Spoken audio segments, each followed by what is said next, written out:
আপনি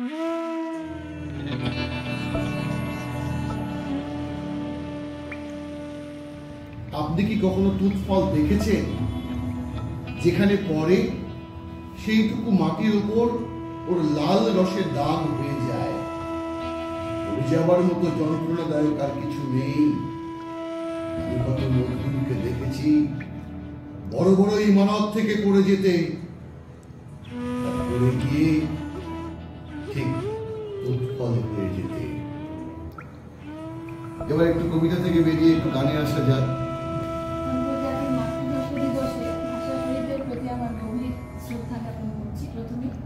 আমি রবীন্দ্রনাথ ঠাকুরেরই স্বদেশ পর্যায়ের একটা গান গেছি, সকলেরই জানা। আমার সাথে সবাই বাবা নেবেন, কারণ আমি আমার সেই প্র্যাকটিসটা নেই, হঠাৎ করে আসা। সবাই মিলে গাইব। বাংলার মাঝে বাংলা সবাই জানে। বাংলার মাটি বাংলার জল, বাংলার বায়ু বাংলার ফল, পূর্ণ পূর্ণ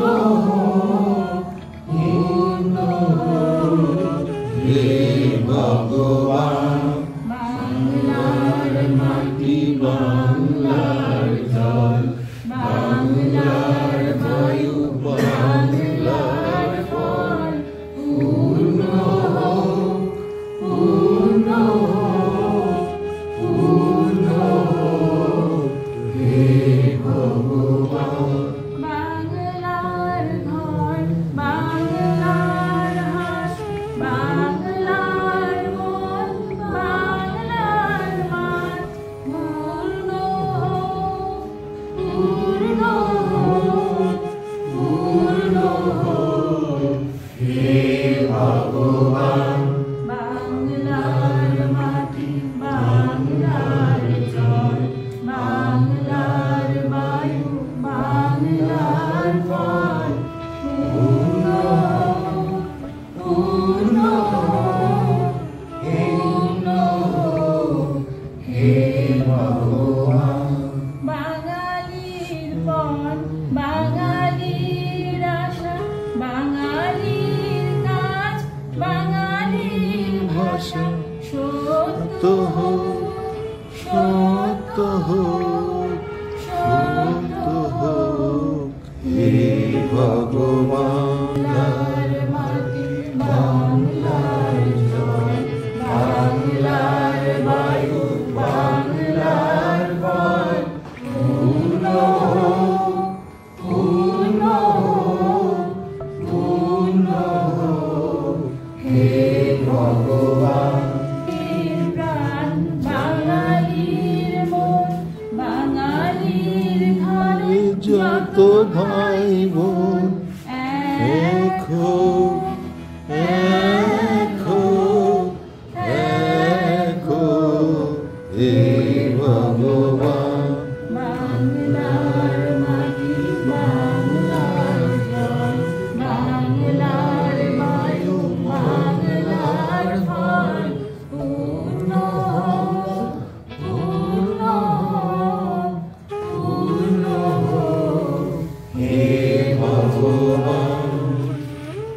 বাহ, জাস্ট ওই যেটা গতবার আমি যে এখানে তারা যে শ্রদ্ধা নিবেদন করে তাদের একটা আনন্দেরও দিন ঘটে, দুঃখ তো আছে, তার সাথে জয়ের স্বাদ আছে। এই উদ্দেশ্যে ওরা কিন্তু সেজে বুঝে আসে। আমি একটা মেয়েকে প্রতীকী হিসেবে সামনে এনেছি আর কি ফোরগ্রাউন্ডে, আর ব্যাকগ্রাউন্ডে স্বাভাবিকভাবে লোকারণ্য যেটা আমরা দেখে থাকি। এবং এটা হচ্ছে এটা শহীদ মিনার। হ্যাঁ, এটা আমি স্বাভাবিকভাবে ভাষার শহীদ দিবস যেহেতু তার প্রত্যেকটা। আর এখানে মেয়েটির জামার মধ্যে 21 লেখা আছে, তারা কিন্তু এরকম লেখা নিয়ে এরকম ড্রেস পরে হাতে লেখে পোশাকে থাকে, তাই আমি একটা চিহ্ন রাখার জন্য 21 রেখেছি। এই হচ্ছে আমার বিষয়। মানে আমি যেটা দেখলাম, মানে আমরা তো সেই জায়গাতে ছিলাম, তুমি যখন সেই স্মৃতিসৌধের ওখানে ছবি আঁকছো, তুমি কন্টিনিউ আঁকছো, সেই জায়গাটাতেও ছিলাম, সেই অনুভবটা অনুভব করতে পারছি। এবং সেইখানে এই যে আজকের যে নতুন জেনারেশন যারা আজকে মাথায় ফুল লাগিয়ে তাদের আনন্দ, তারা আজকে স্বাধীন হয়েছে, কিন্তু এই মেয়েটি তার মা তার দিদি সে হয়তো শহীদ হয়েছে, তার বাড়িতে কেউ শহীদ হয়েছে, সেই দুঃখটা তার পর্দার আড়ালে, এই আনন্দটার পেছনেও একটা হালকা বিষাদের সুর আছে কিন্তু এটার মধ্যে। কি অদ্ভুত সুন্দর।